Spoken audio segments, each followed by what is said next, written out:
Imagine arriving in a country where you've never heard the language before. Everyone around you is talking. The sounds seem random. You don't know where one word ends and the next begins. Now imagine learning that language without anyone teaching you grammar, vocabulary, or even what the words mean. That's exactly what every baby does.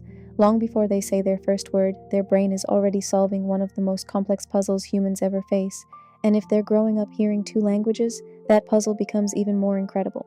Today, let's explore how babies learn language and why their tiny brains are capable of something that even the best artificial intelligence still struggles to do naturally. When most people think about babies learning language, they imagine a toddler proudly saying their first word, mama or dada. But the truth is, by the time that first word leaves their mouth, their brain has already been working on language for months. In fact, the learning process begins from the very first day of life.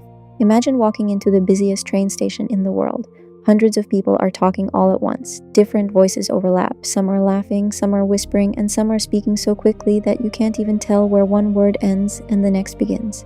That overwhelming stream of sound is very similar to what language sounds like to a newborn baby. They don't hear neatly separated words the way adults do. Instead, they hear one continuous river of sounds. So how does a tiny brain make sense of that? The answer is remarkable. A baby's brain doesn't begin by learning the meanings of words. It begins by searching for patterns. Every conversation between parents, every bedtime story, every song, every laugh, even the little baby talk voices we naturally use, all become valuable data for the developing brain. Without anyone explaining grammar or vocabulary, babies begin noticing which sounds occur together, how voices rise and fall, where pauses usually happen, and which sound combinations repeat over and over again. Little by little, the brain starts organizing this endless stream of sounds into meaningful pieces. Long before babies understand what the word milk means, they've already learned what it sounds like. Long before they know what mommy means, they've heard that word hundreds, sometimes thousands of times. Every single interaction is quietly building the foundation for language. And perhaps the most amazing part, your baby doesn't even realize they're learning. To them, they're simply listening to the people they love. Yet with every cuddle, every smile, and every conversation, millions of neurons are forming new connections, preparing their brain for one of humanity's greatest abilities, communication. Here's something that sounds almost unbelievable. Before a newborn can smile on purpose, before they can hold up their head, before they've ever spoken a single word, they already know something about language. In fact, within just a few days after birth, babies can tell the difference between their mother's language and a completely unfamiliar one. How is that possible? After all, they've only been alive for a few days. The answer begins before they're even born. Around the third trimester of pregnancy, a baby's hearing has developed enough to detect sounds from outside the womb. The mother's voice becomes the soundtrack of their world. Although the womb muffles speech, babies can still hear its rhythm, melody, and overall pattern. Imagine listening to someone speaking through a thick wall. You probably wouldn't understand the words, but you could still tell if they were asking a question, telling a story, laughing, or singing. That's very similar to what babies experience before birth. For months, they're exposed to the unique musical qualities of the language spoken around them. So when they're finally born, that rhythm already feels familiar. Scientists have shown this in remarkable experiments. Researchers let newborn babies listen to recordings in different languages while measuring how long they suck on a special pacifier or how their brains respond to the sounds. Again and again, babies show different responses when they hear a language they've been exposed to before compared with one they've never heard. But here's the really amazing part. At birth, babies aren't limited to recognizing just one language. Their brains are incredibly flexible. They can distinguish between many different speech sounds used across languages from all over the world. It's as if every newborn begins life with a passport to every language on Earth. Only later does the brain begin deciding which sounds are most important for the environment they're growing up in. And that decision is one of the smartest things the brain ever does. Have you ever caught yourself talking to your baby and thought, they probably have no idea what I'm saying? Maybe you tell them what you're making for dinner. You describe the birds outside the window. You explain why you're changing their diaper. Or maybe you simply tell them how much you love them. It can feel a little strange having a one-sided conversation with someone who can't answer. But what if I told you those little conversations are some of the most important moments for your baby's developing brain? Even before babies understand the meaning of words, they're learning from every sound they hear. Think of your baby's brain as a city that's still under construction. Every time they hear language, tiny roads begin forming between billions of neurons. The more often those roads are used, the stronger and faster they become. Every story you read, every song you sing, every good morning, Every I love you is helping build the brain networks that one day will allow your child to understand language, express ideas, solve problems, and connect with other people. But here's something many parents don't realize. It's not just how much you talk to your baby, it's how you talk to them. Imagine a mother holding her baby in her arms. She smiles warmly and says, Shimigofti. Beku? The baby looks into her eyes, smiles, then answers with a tiny little. It may seem like nothing more than adorable baby noises, but inside that tiny brain, millions of neurons are becoming active. The baby isn't memorizing Persian words yet. Instead, the brain is learning something even more fundamental. It's learning the rhythm of the language, the melody of the mother's voice, the emotional tone behind each sentence, where words usually begin and end. And perhaps most importantly, that communication is something shared between two people. Scientists have discovered that babies are especially attracted to something called parentese. This isn't using made-up baby words. It's the natural way adults all over the world instinctively speak to babies. We smile more, we raise the pitch of our voice, we stretch out our vowels, we slow down our speech. Hi, sweetheart. Are you hungry? To us, it feels completely natural. To a baby's brain, it's like highlighting the most important parts of the lesson.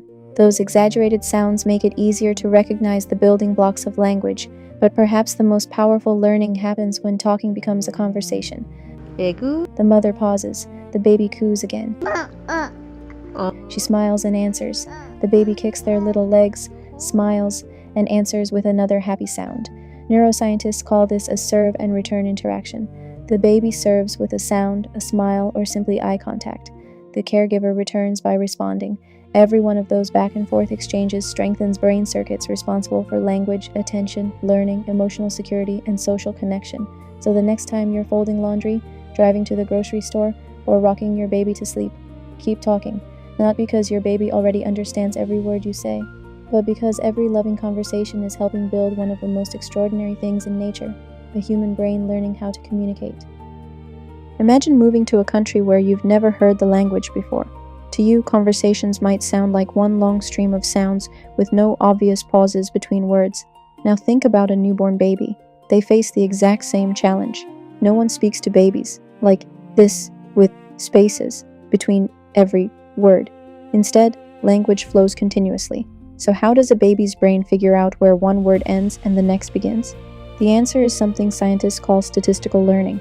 Don't worry, it doesn't mean babies are sitting there doing math. Instead, their brains are constantly looking for patterns without them even realizing it. As babies listen to people talk, they notice that certain sounds almost always occur together. For example, if the sounds that make up a word are heard together over and over again, the baby's brain begins treating them as a single unit. But when the pattern suddenly changes, their brain recognizes that a new word has probably started. It's like solving a puzzle without anyone explaining the rules. The more language babies hear, the better they become at recognizing these hidden patterns. What's amazing is that researchers have shown this ability in babies as young as 8 months old, and it's likely that the brain starts building these pattern detection skills even earlier through everyday listening. This incredible ability helps babies build their first vocabulary long before they can say their first words. And here's where things get even more fascinating. If babies can use statistical learning to understand one language, what happens when they're hearing 2 languages every single day? Let's find out. One of the biggest concerns parents have is this: if I speak 2 languages to my baby, will it confuse them? The short answer is no. Babies' brains are far more capable than we often give them credit for. Remember how we talked about statistical learning? Babies naturally learn by recognizing patterns in the speech they hear. A bilingual baby simply learns the patterns of 2 different languages instead of 1. Their brain doesn't mix everything into one giant language. Instead, it gradually figures out that there are 2 different systems, each with its own sounds, words, and grammar. This process starts surprisingly early. Even before they can speak, bilingual babies can tell the difference between their 2 languages using cues like rhythm, pronunciation, and the voices of the people speaking to them. You may even notice them mixing words from both languages into the same sentence as they get older. Parents sometimes worry this means their child is confused, but in most cases it's actually a completely normal part of bilingual development. Children often borrow a word from one language simply because it's the first one that comes to mind, or because they don't yet know the equivalent word in the other language. Another common question is whether bilingual children speak later. Research shows that bilingual children may sometimes know fewer words in each individual language compared with monolingual children. but when you count the words they know across both languages, their total vocabulary is usually very similar. Some bilingual children may reach certain language milestones slightly differently, but bilingualism itself is not considered a cause of language delay. In fact, growing up with two languages has been associated with benefits such as greater cognitive flexibility, better attention switching, and stronger executive function later in life. So if you're raising your child with two languages, don't worry that you're giving their brain twice the work. You're giving it twice the opportunity to build meaningful connections. If learning two languages doesn't confuse babies, could it actually benefit their brains in the long run? The answer is, research suggests it can. Think about what a bilingual brain is doing every single day. It isn't simply storing two dictionaries. It's constantly deciding which language to use, switching between them when needed, and focusing on the language that's most appropriate for the situation. That ongoing mental exercise helps strengthen a group of skills called executive functions. These are the brain's management skills. They help us pay attention, ignore distractions, switch between tasks, solve problems, and control our impulses. Scientists have found that many bilingual children perform as well as, or sometimes better than, monolingual children on certain tasks that require flexible thinking and attention. That doesn't mean every bilingual child will have the same advantages, and it certainly doesn't mean bilingualism is a guarantee of higher intelligence. Many factors influence a child's development, including their home environment, education, sleep, nutrition, and opportunities to learn. But growing up with two languages gives the brain regular practice using important cognitive skills, and the benefits don't necessarily stop in childhood. Some studies suggest that lifelong bilingualism may help build what's called cognitive reserve, the brain's ability to adapt and cope with age-related changes. Researchers are still studying exactly how strong this effect is, but it's one more reason why learning another language can be valuable throughout life. So if you're raising your child with two languages, you're not overloading their brain. You're giving it an incredible opportunity to grow, adapt, and connect with more people, more cultures, and more ways of thinking. And perhaps that's one of the greatest gifts a parent can give. If you've decided to raise your child with two languages, what's the best way to do it? The good news is that there's no single perfect method. Children around the world successfully become bilingual in many different ways. The most important ingredient isn't a specific strategy, it's consistent, meaningful exposure. The more your child hears a language being used naturally in everyday life, the stronger their learning becomes. One common approach is for each parent to consistently speak a different language. Another is to use one language at home and another at daycare or school. But these are simply tools, not rules. Choose the approach that feels natural for your family and that you can realistically maintain over time. Just as importantly, don't worry if your child answers you in a different language. For example, you might ask a question in Farsi and your child replies in English.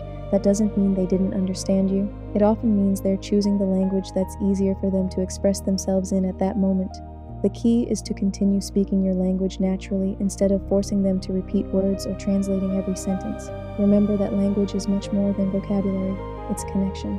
Read books together, sing songs, tell stories, cook together while talking, play games, describe what you're doing throughout the day. These everyday moments give your child's brain thousands of opportunities to learn naturally. Most importantly, be patient. Every child develops at their own pace. Some may begin speaking a little earlier, some a little later. Some may prefer one language for a while before balancing both. That's all part of the journey. You're not just teaching your child two ways to communicate, you're giving them access to two cultures, two communities, and two different ways of seeing the world, and that's a gift that can last a lifetime. Thank you so much for watching. I'm Salvia, scientist, mom, and author, passionate about helping parents understand how children's brains grow and learn. If you enjoyed this video, please like, subscribe, and share it with another parent who might find it helpful. And I'd love to hear from you in the comments. Are you raising a bilingual child? What languages do you speak at home? Or what topic would you like me to explore next? I'll see you in the next video.